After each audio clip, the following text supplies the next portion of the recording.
welcome to another episode of CrossTalk. My name is Kevin Tocci, and I will be your host for the next 30 minutes. Now, as you have come to expect from this particular program, we use this as a vehicle for the community, whether we talk about issues, topics, maybe politics, and we'll touch right on that right there, politics, as we are closing in on the annual town meeting for the two communities that we serve, Whitman and Hanson.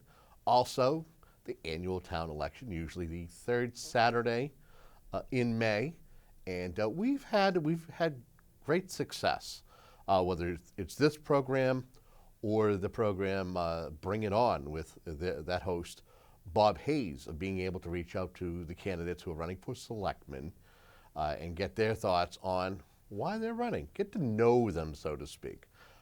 Same today. We're going to be speaking with Rand LaMattina. He is a candidate for selectman in the town of Whitman. Sir, welcome. Thank you, Kevin. Thank you for having me. To CrossTalk. For folks who may or may not know you, tell us a little bit about yourself. My name is Rand LaMattina, 42 years old, longtime resident here in Whitman. Basically lived in Whitman my entire life other than a couple of years when my wife Michelle and I thought it would be fun to live in the big city of Boston, and then ended up coming back, and this is where we're raising our daughter Claire, and just love the town of Whitman. Have you ever had, as far as in the town itself, have you ever sat on a board or committee or been appointed? I have. For the past 2 years, I was appointed to the Town Finance Committee. Past 2 years, I've held the position of vice chairman on that committee. What's that like? Talk to me about sitting on the finance, because you basically have the pulse of the town's finances. You get to see it. I mean, myself seeing all the conversations that are going on in regards to, are we going to have enough for the police department, the fire department, the various departments in town hall. And then you talk education. That's kind of the big topic every year is are we going to have enough money to take care of the town's assessment for the school district? Very interesting. I will tell you, it was an eye-opening experience.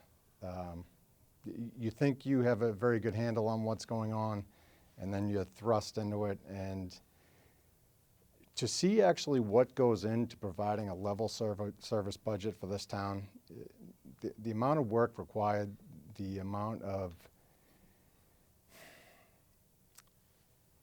just grouping people together, just trying to get everyone working on the same page for that common goal of providing that level service, balanced budget. It's quite the task. How important was it to you to at least serve on the finance committee? I know people throughout my career as a journalist, as a reporter, that I've encountered people who are running for office and they look to run for the highest office that they can. Not that it's a bad thing, but myself, I'm the type of person that I think you should learn about, the municipality first before you want to run for state rep or before you want to run for Congress. Kind of get an idea of the lay of the land before you do that. I mean, is that kind of your belief as well? As with anything, there is a learning process with things, and to go in, you can do as much research as you'd like, and to go in and think with that research you know it all. You just don't. You do need some experience. You need some time in the trenches of those meetings, and really learn how things fall into place. Is it a requirement? No. Probably not. But is it helpful? Absolutely. And would you say that your stint on the Finance Committee has kind of helped you kind of look to this seat as, the evolution of going from the FinCom to serving on one of the top boards in town? It definitely was the platform, and I am glad I have the budgetary knowledge I have going forward. I think that can only be helpful. And it really is, looking at it, what made me want to take that next step. to go from a recommending board to maybe transcend some of my ideas to a policy setting board, and work my way up like that. I guess I would ask you is, you made your intentions known by going and taking out papers. I'm sure you've been approached by the newspaper, the Express. They do a great job in getting the word out about candidates. What's it been like since folks have learned that Randy LaMattina wants to be a selectman? I will say I was never a giant fan of social media. I've since opened up a Facebook account, and we've had a very, very solid response from that. We have our Facebook page, Elect Randy LaMattina Selectman, which is doing fantastic, getting a lot of likes. But honestly, for myself, I'm going to quote the term old school, I'm going to keep it old school. And I plan on being out there and knocking on the doors and not just running a internet campaign. I'm going to get out there, and I want to speak to people. I want people to know my story, and that's why I'm here. I think it's important for that one-on-one interaction and not the keyboard interaction. You look at, again, your position on the FinCom. We got finance is going to be at the front of the stage on town meeting floor in just a few weeks.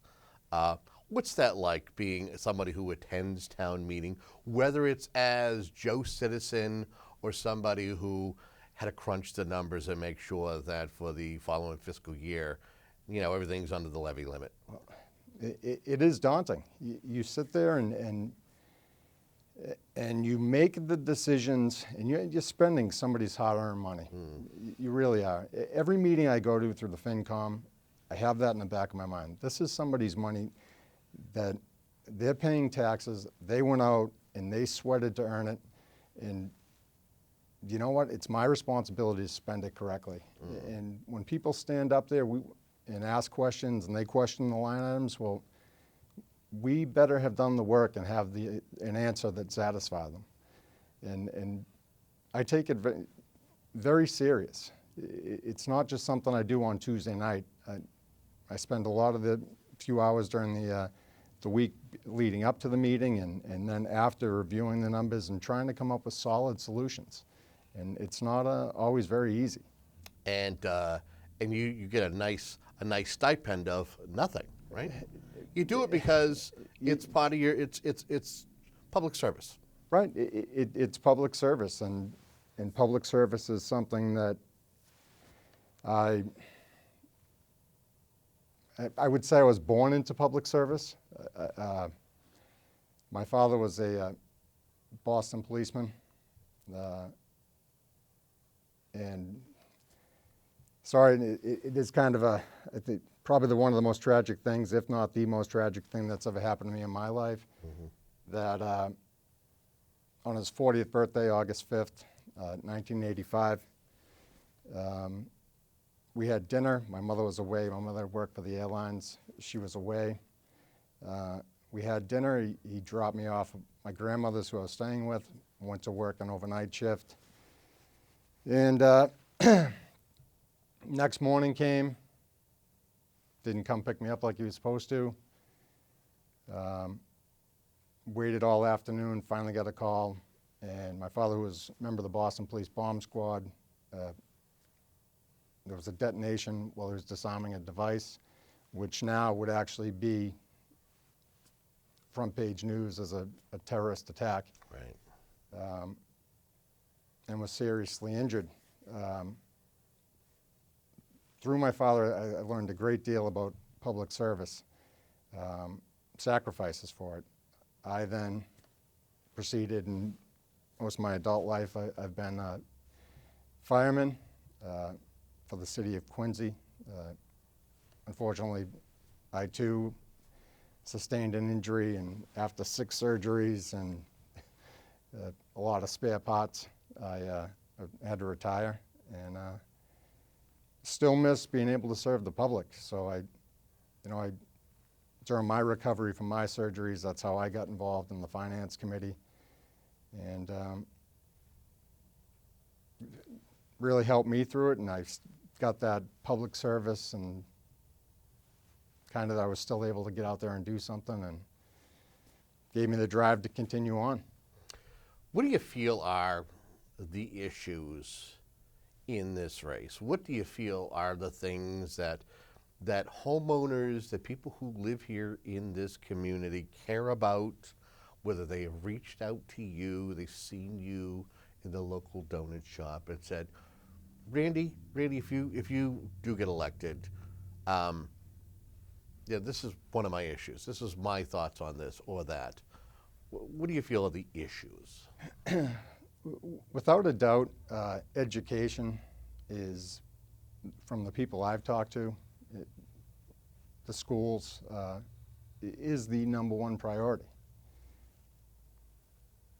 And in the conversation, to be honest with you, varies. It's some very concerned people of how can we afford to put more money in, and on the other end, it's we need to put more money in. There is no doubt that we need to restore programs in our schools. It is imperative that we restore programs. We get these classes back. We get more than a couple foreign language classes. Every child at the middle school, if they want to take it, should have the opportunity to take a foreign language. It only benefits them as they continue into the high school level and then beyond the college, which is the goal. Let's get every kid graduated and try to get them on to college so they can pursue further education and succeed. It's easier said than done. We only have so much of the pie, and unfortunately, just with fixed costs, that pie is starting to be eaten up. And Healthcare. Healthcare is probably the biggest. Is huge. OPEB. Healthcare, OPEB. I mean, we do need to actively seek how we can reduce the cost of it, and whether that be looking outside of Mayflower and privately shopping healthcare, or possibly joining some of these other communities that are leaving Mayflower to shop with them, see if we can get a reduced rate. But we do need to bring that cost down, and we must provide solid benefits to our work. It's part of their contract. It's important, and we need to reduce our cost of it. And I think we need to actively pursue that.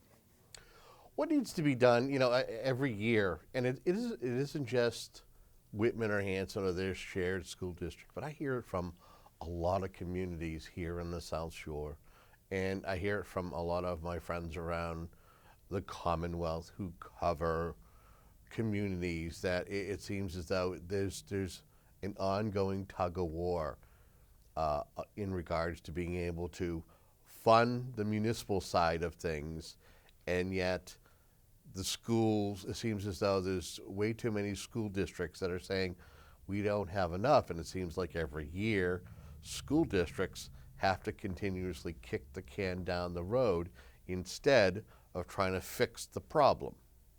What could be some of the ways that the problem can be fixed and no longer kick the can down the road? Well, it is really, it's trying to get that long-range forecast of where we're looking to go. Can we make cuts in other areas within the town? And that, in all honesty, is getting tough. These other services are down to bare bones at this time. And so to try and get that money back within our budget and move the money around to shift the slice of the pie is going to be very tough. The other way is you doing a 2.5 override. I don't like the idea of putting any more burden on our taxpayers. Another possibility in town, and I've stood by this for a while, is I do not believe the way we funded the police station and town hall and fire department restoration Under the Prop 2.5 levy limit? under the Prop 2.5 levy limit was our best solution.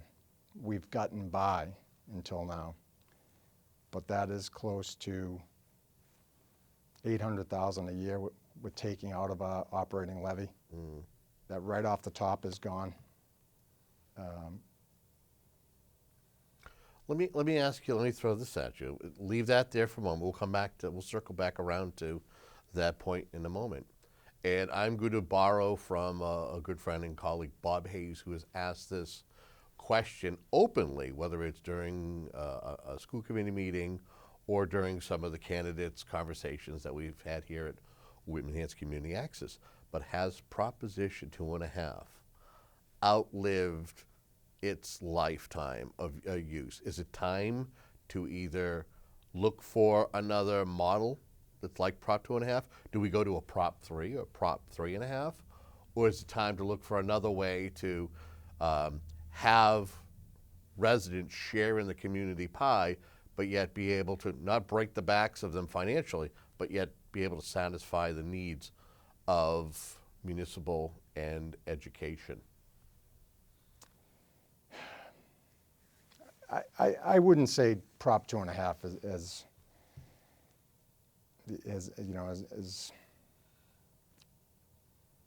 lived out its welcome. I think it's a great way of protecting the residents and taxpayers. Okay. I mean, there are a lot of seniors out there on fixed incomes that just, when you're taking more from them every year, you are affecting their quality of life. That a younger person has the ability to make that up. You're a retiree, senior on a fixed income. That now is coming off the money you're using to live. You're not going to be able to make that up. That's one, excuse me, that's one less night out. That's one less meal a month that you're going to be able to enjoy. It has a direct effect. And you also need to take the senior, our elderly part, it's got to be weighed evenly. That you can't negatively affect somebody who's done their job, they've paid in, and now are in what should be the golden years, and give it to somebody else. We need to find that way that we've achieved that balance. One way would be look to the state to take care of some of these unfunded mandates. That would be a great help in this town. So that would be something that I think that your legislative delegation, whether it's your combination of whoever your state rep is and state senator, for them to carry the message, but yet make sure that they can get support from other legislators to sign on and do something. As I said, I wanted to kind of circle back around to your point in regards to building the police station and doing the fire station restoration under the Prop 2.5 levy limit. What's the solution to that? Is it what it is, or could the town still try to do a debt exclusion to eliminate that debt that they're going to be that we're going to be paying, or the community is going to be paying for the next 15 years? Right. From what I understand, we actually could, at some point, 10 years out, refinance it. That would be, I believe, 2021. You could look for it then to try to get debt exclusion refinance. Right. And why I like that option a little bit better than trying to seek a 2.5 override. You're going to get the money back into the levy. Right, it falls off. And then if you have an end date. Right, and I think there's a lot of, personally, I think there's a lot of confusion. Folks don't realize that debt exclusion and a Prop 2.5, they're the same to a degree. Yes. But a Prop 2.5 override is forever, unless you vote an underride, which communities don't do that. A debt exclusion basically is, it's an override of your taxes, but there is an end, Right. And that usually will come off at the end of whatever the set time is. And we are starting to see a few things that have been done through the debt exclusion start to drop off, and there'll be a couple more coming up. I just think that's that money back in the levy is going to be necessary at some point, very soon. Luckily, we have an influx right now of some personal property tax, which is allowing us to meet capital needs. But that money will be, it amortizes, so within probably 6-7 years, we're not going to have that extra Capital to play with, right? extra capital to play with. And at that point, I would hope we've laid the groundwork to be able to function beyond that, because if not, we're going to be in trouble. If you look at some of the national media, or even local media, Boston area media, where folks are saying that, you know, right now things are, when it comes to finances, that things are looking up. I've heard from the town administrator, I've witnessed him during a public meeting say, well, I'm hearing that, you know, financially things are on the upswing, but we haven't seen it here on the local level. Would you agree with that statement? I would say we're treading water. I don't think we're going to be sinking anytime soon. Mm-hmm. But I mean, we're basically status quo, and is status quo the kind of town we want to live in? And I mean, I would like to see us being a progressively functionable town, where we're building on something, not just one day at a time, and no great gains or benefits. Excuse me. If the community did decide to go for a Prop 2.5 override, or decided to do a debt exclusion to eliminate the police station build from out under Prop 2.5, do you feel that there still could be a conversation? Because I know that it's been long sought after to try to do something with the DPW building. And I will say is of the many communities that I've had the privilege of covering and doing, or at least when I drive through for various communities, Whitman and Hanson are the two best communities that their Department of Public Works excel. They're out when it comes time to take care of town property, or when it snows. I mean, the streets are usually clear of snow and ice, and the sidewalks are cleared as well. And they do a fantastic job. Do you feel that there could be an appetite, if you're elected this spring, that down the road in the next couple of years, that there could be a conversation about maybe building a new building or doing some renovations so that department can at least feel appreciated? That would be my plan right there. You just basically described it in a nutshell. Bruce Martin and his guys down there do a fantastic job in this town. Cannot say enough about them. If you've ever been down there, you know what kind of conditions they're working in. Something needs to be done down there. From right now, I believe town administrator and Bob Kern, building inspector, are starting a foundation level. We have a plan to see what we can do down there at the DPW site. And if time frame worked out, that's what I would like to see, is let's put that building, everything else, and let's get that money back in the levy. Okay. Now, the only negative with that, I would not want to see that project fail because something else was wrapped into it. Okay. So that, if you wanted to pause, You don't want projects to be bundled. You want it to be something that's standalone. I think that would be the absolute best way to do it.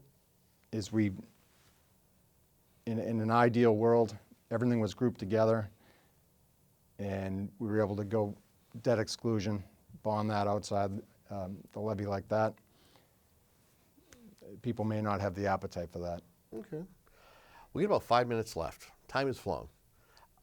is there something that I haven't touched upon, but you feel you want to take a couple minutes to kind of chat about, whether it's a particular issue or just to kind of restate something that we've talked about during our conversation here today?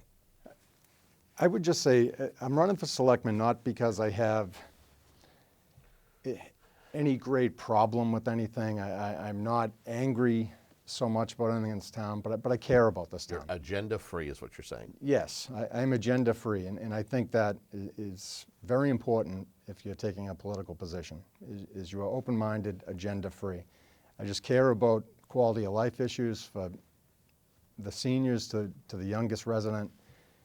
I care about the quality of our schools, and I care that Whitman is a town that we feel safe in and know that our well-being is looked after.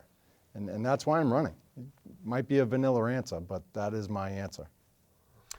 Have you thought about any particular goals that you'd like to, if you are successful on May 20th, you're sworn in at Whitman Town Hall, is there a goal, or is there something that you want to make sure that you achieve during your first term if you are successful? I don't know about the first term, but I think when I leave the selectman's office, that we are seeing departments that are not coming in asking and fighting for level service. But we've sought new growth. We've expanded revenue ideas. We're getting money through grants, and we're doing it some other way than off the backs of the taxpayers. And we are moving forward, and we are not just fighting for the bare minimum, which is what we are doing now. All right. Well, I want to thank you for coming in. I hope it went as well as expected, and that you had a chance to share a little bit about yourself. If there's anything that you can look into that camera and tell the fine folks at home in regards to getting out and voting on May 20th, what would you tell them?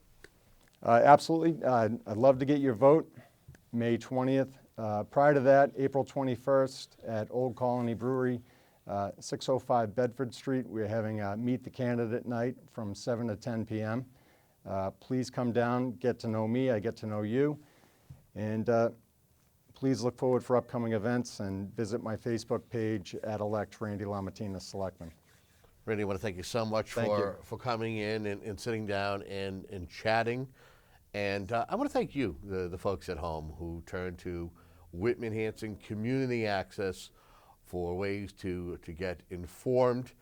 If you happen to be a candidate for any other office other than selectman and would like an opportunity to come on one of these programs, whether it's CrossTalk or Bring It On, you can feel free to reach out to us at info@WHCATV.org and just put attention either Eric Dresser or Kevin Tocci, and we'll do our best to get you on and give you a couple of minutes to chat about the particular race that you are in. Well, that's all the time that we have here. Remember, it's up to you to make the decision. Get out there and vote, whether it's during town meeting on May 1st or on Saturday, May 20th. Until next time, have a great day.